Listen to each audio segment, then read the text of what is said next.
Othaya is the kind of town where everyone knows everyone, where neighbors share food without being asked, where children run between houses freely, where a mother can watch her child walk down the road and feel in her chest that particular warmth of knowing they are safe. The mosque sat at the heart of it all, steady, familiar, and trusted, the way only places of faith can be trusted. Every afternoon, children in neat clothes and soft voices walked through its gates for Madrasa. Parents stood at their doors and watched them go, hearts full. They are learning. They are protected. They are in God's house. Amina was 8 years old. She had the kind of curiosity that exhausted you in the best way, always asking why, always wanting to understand one layer deeper than the answer you just gave. Her mother called it a gift. Her father said it meant she was going to be someone important one day. Every evening when she came home from Madrasa, she would drop her bag at the door and immediately begin reciting what she had learned, her small voice filling the house with verses. The teacher was respected, soft-spoken, known to everyone. He had taught in that mosque for years, and parents spoke of him the way communities speak of pillars, as though he had always been there and always would be. They trusted him completely, and so did Amina. At first. It is hard to say exactly when the light went out of her eyes, because it did not happen all at once. It happened the way dusk happens, so gradually that by the time you notice the room has grown dark, you cannot remember when it was bright. She stopped rushing to get ready for class. She started tying and retying her scarf slowly, as if her small hands were hoping that if she delayed long enough, time itself would save her. Some mornings she pressed her palm to her forehead and said she had a headache. Some evenings she came home and said nothing. Not about class, not about her day, not about the verses she had learned. The laughter faded. Her mother noticed. Of course she noticed. Mothers always notice. But she told herself what parents tell themselves when the truth is too heavy to hold. She is tired. She is going through a phase. She will grow out of it.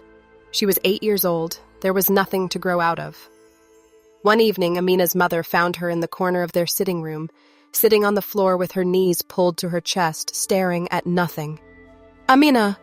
She sat down beside her. Not across from her. Beside her. What is wrong? Amina's small hands gripped the hem of her dress so tightly her knuckles paled. She opened her mouth. She closed it.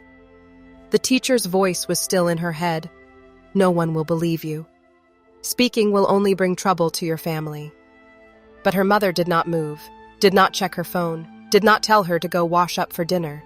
She just sat there in the quiet and waited. And the silence that night finally broke. What Amina said changed everything. It was not a story any parent should ever have to hear from their child. It was the kind of story that drops into a family like a stone into still water. And the ripples never fully stop. Her parents were devastated, not just by what had happened, but by the realization that it had been happening while they were proud, while they were grateful, while they were telling their daughter that faith would guide her through life and trusting the man who was supposed to help her find it. The days that followed were a storm of disbelief, anger, and grief. But then, quietly, something else began to happen. Other parents started talking. Other children started speaking, and the patterns emerged. The same withdrawal, the same reluctance, the same slow dimming of children who had once been bright. What had lived in silence began to surface, one family at a time, into the painful, necessary light. The community was shaken to its core. How had this happened here? In this place? With this man? But looking back, really looking, the signs had always been there. They had simply been wearing disguises that looked like mood swings, stubbornness, and bad days. What changed everything was not just what happened. It was what happened next.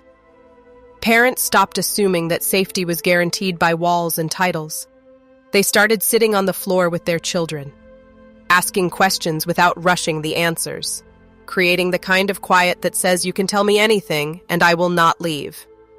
They learned, painfully and too late, and then also just in time, that trust must always walk hand in hand with watchfulness. To every parent and community, children rarely speak immediately. Fear, shame, and the words of those who hurt them can seal their mouths for months, for years, sometimes forever. That is why you must stay close. Watch for the child who stops laughing, the one who delays leaving, the one who flinches at a name, the one sitting alone on the floor, holding their dress too tightly. Sit beside them. Wait. Do not fill the silence too quickly. Their voice is in there. It needs to know it is safe to come out.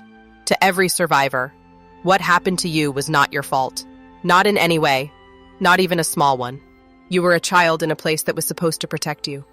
The failure was never yours. It belonged entirely to the person who chose to harm you and the silence that protected them. Your voice matters. Your story matters. You matter.